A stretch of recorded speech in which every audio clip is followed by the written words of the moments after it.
Direttivi tal-Unjoni Ewropea ser ikunu qed isaħħu l-liġi tal-whistleblower f'pajjiżna.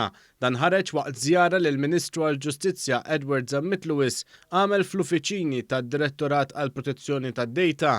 Huwa spjega kif dan l-uffiċċju huwa kruċjali e kif bil-ħidma tiegħu jagħti appoġġ strateġiku mhux biss lill-Ministeru iżda lill-entitajiet u aġenziji tal-Gvern dwar liġijiet li għandhom x'jaqsmu mal-protezzjoni tad-data jew il-libertà tal-informazzjoni.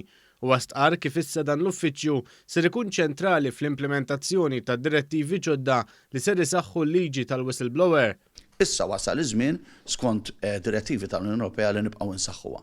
Sal-aħħar ta' din is-sena se nsaħħuha u se nagħtu għajnuna mhux biss lill-entitajiet tal-Gvern lis-settur privat biex imexxi l quddiem u jkun hemm liġi tal-whistleblower mhux fuq il-karta, però fil-prattika. Id-direttur tad-Direttorat tas-Support Strateġiku Davida Flores spjegat kif issa l-uffiċċju ser ikun qed iservi bħala punt ta' referenza biex joffri gwida anke wara dħul fis-seħħ tad-direttivi tal-Unjoni Ewropea. L-uffiċċju tagħna l-iktar li ħsieb huwa implementazzjoni xierqa u governanza tajba ta' affarijiet li għandhom x'jaqsmu mal-privatezza tad-data, jiġifieri naraw li l-implementazzjoni tal-GDPR tkun kif suppost fid-dipartimenti, Ministeri u entitajiet tal-Gvern.